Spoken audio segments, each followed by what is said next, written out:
He's been clicked all season, but just he's been doing a lot better this season. Or this part of the season. Excuse me. Let me just get quick. Sorry, excuse me. Then our whole bullpen's gotten a lot better. Darius Familia, he's been a lot better this year. Justin Wilson, he's came back from his injury and has pitched very well. Seth Lugo has went back to his 2018 self. Robert Gazelman's been solid. Edwin Diaz has been our only shaky person in our bullpen, which kind of sucks because he was supposed to be our best piece in our bullpen, and now is probably the worst piece in our bullpen, if I'm not going to lie. Luis Avalon has been pitching well. All these pieces have been doing well. And we can't forget about our starting pitching at all either. Our starting pitching has been great. Jacob deGrom is back to himself. Noah Syndergaard is back to himself. Zach Wheeler is back to his 2018 second half self, hopefully. All these are knocking on wood. Steven Matz, he had a good outing yesterday. And Stroman, looking for a good outing tomorrow as he faces Strasburg and the Nationals, as Rendon will most likely be out tomorrow due to an injury he had against the Giants yesterday. And Scherzer might not pitch against us. Not to be happy for these injuries, but I'm just thanking the Lord I'm thanking the Lord that it kind of happened during our series. I absolutely hate when players get injured, especially players like Anthony Rendon and Max Scherzer, who are good for baseball, but it can't be a better time for the Mets when they're on our 9-1 stretch in their last 10, and this is a critical series as we could take some ground in the division and the wild card. If we win tomorrow, we're in the wild card. Who would have ever thought the New York Mets, the 40-50 at the All-Star break, would ever be close to a wild card and the 2019 postseason? It would have been laughable at the time if I told you we would have been getting Marcus Stroman and buying it away at the deadline. It would have been laughable if I told you we weren't going to sell Zach Wheeler, Jason Vargas, Todd Frazier, all these expiring contracts, Adeiny Echeverria, all these expiring contracts should have been gone. But Brody Van Wagenen made the decision of keeping everyone and buying Stroman. He obviously doesn't like our farm. It's kind of funny. We've traded He's traded 3 of our top 4 picks of the 2018 draft. In Jared Kelenic, Simeon Woods Richardson, and Adam Hill, who was traded for the Keon Broxton trade. But yeah. Brody made more bold moves. Big, bold Brody. Hopefully it turns out well. I would say if we don't extend Stroman, then I say, and we don't go anywhere this year, and next year, and we don't extend him, then we lost the trade because we're just giving away those pieces. We need to go somewhere with this or extend him for the future. We just can't have a player do nothing and then trade our prospects away who could do something in the future. But yeah, so that's my take on everything. Who would have ever thought the Mets would have been close to the playoffs? We're really relying on a lot of matchups at this point. We got really lucky yesterday when there was 2 outs and a 1-2 count on Russell Martin with the bases loaded against the Cardinals. He had a walk-off single against the Cardinals, which really helped us out a lot. And the Diamondbacks against the Phillies have been very, very helpful for us, winning a few games there. The Giants haven't really helped us out that much. Kind of sucks because we're really based off the Giants and our colors. The Dodgers and the Giants. I know it's a stupid point, but they can really help us out. I think they're playing tonight in their last game on YouTube. So if you guys want to watch, you guys probably won't be listening right now either. If you guys want to watch that, just make sure to check it out. It's a huge series. We really need their bullpen to get worn out today. Hopefully they knock out whoever's pitching for the Nationals today. I think it's Fetty. I could be mistaken on that though. Yeah, so hopefully he gets knocked out early, and they need to use Doolittle for a few innings, so we don't need to face him. And hopefully older players get worn out too. Not injured, just worn out. That would really help us out a lot, as if we get swept by the Nationals somehow, that's just terrible. I don't think there's a chance at the wild card after that. If we can't we need to get 3 out of 4. Or how many games are we playing? We're playing, I think, 3 games against the Nationals. Excuse me. We cannot lose to the Nationals. I think we were playing 4 actually. Let me just check that. But yeah, the Mets need to beat the Nationals. We had a really easy schedule going into this off day, but it's just tough. If we can't beat the big teams, there's no point in being in the playoffs. Excuse me. So we are playing a 3-game series against them. We have Stroman on Friday. We got Syndergaard on Saturday and DeGrom on the big Sunday. So we need to take 2 out of 3 at least of that, and we'll be I'll take a half a game or a game up in the wild card, and they'd be a game or half a game back of the wild card. So beating them would be huge, and we got the Braves. We cannot afford to get swept by that. If we can take 2 out of 3, or no, in our 6-game series in our 6-game span against the Nationals and Braves, we need to take 4 out of 6 of that. I'll even take 3 out of 6, to be honest, because then we're facing the Royals. So say if we go 3-3 against the Nationals and Braves, we're 62 and 59. We're basically at the same point we are at now.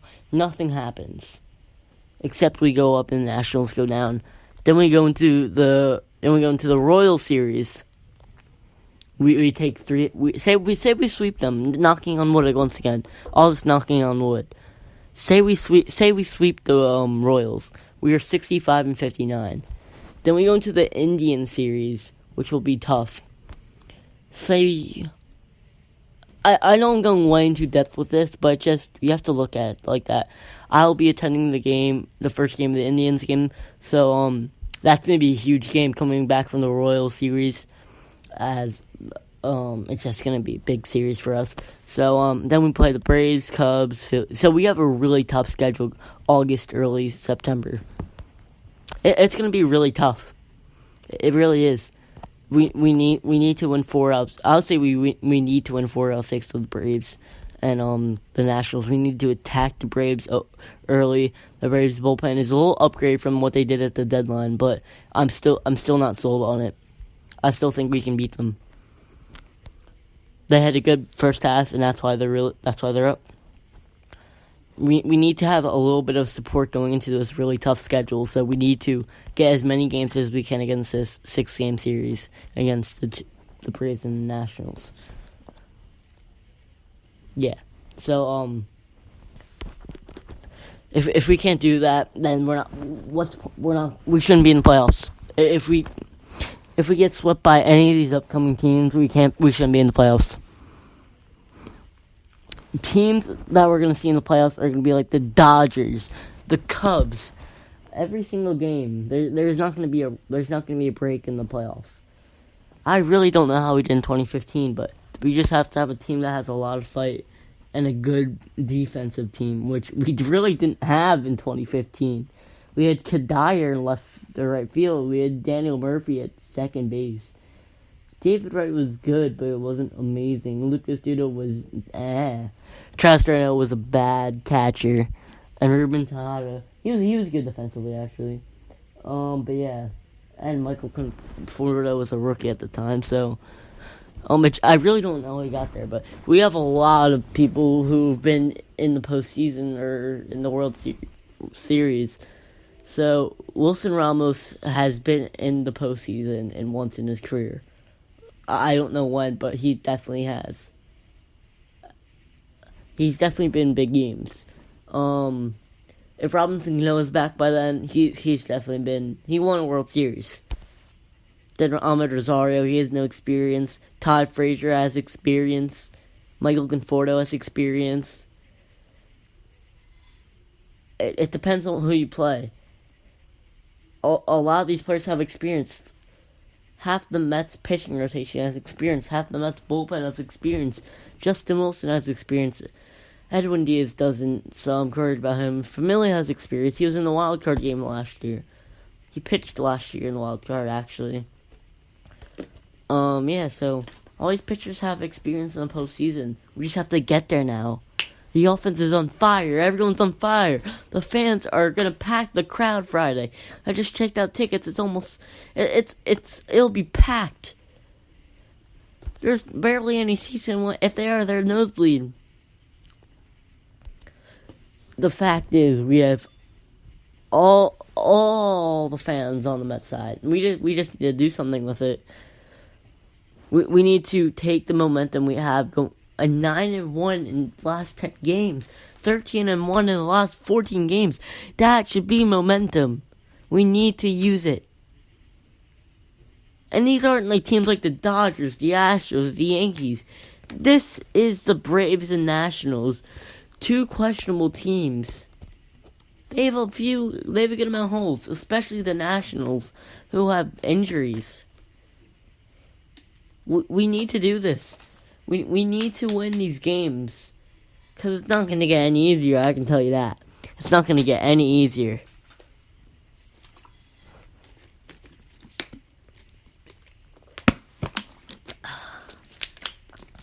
Or else so if we can't beat the Nationals, no point of us being in the playoffs, I'm sorry. So, let's go in depth of, what's it called? I recently went on a minor league trip to see the Syracuse Mets and the Binghamton Rumble Ponies.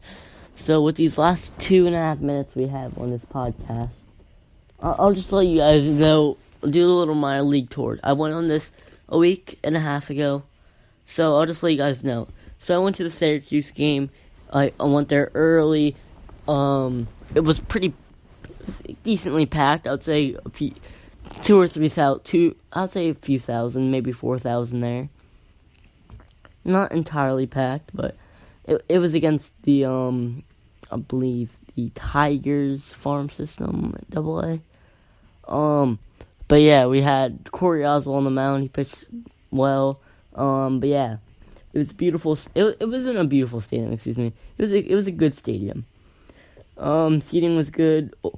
Old-fashioned bullpen in the middle of the foul ground, just like the Giants.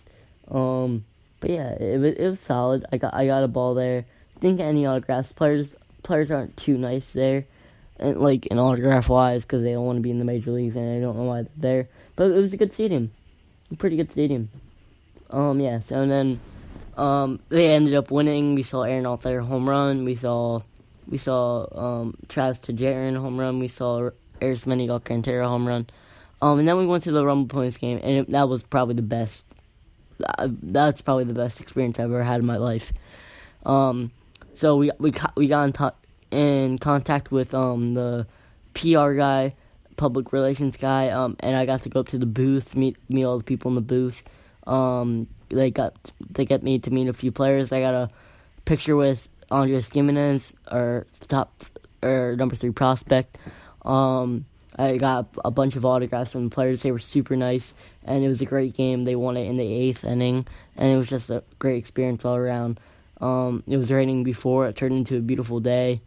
But yeah, that's my experience in the minor league ballparks. If we had more time, I'd tell you more about it. But it was just beautiful. I love the Rumble Pony Stadium. It was all compact. There was a bunch of seats you could see, like the great seats anywhere. People were nice there. The food was good. It was just great. So thank you guys for watching this week's episode of the Amazing Mets podcast, and tune in to next week's episode where we talk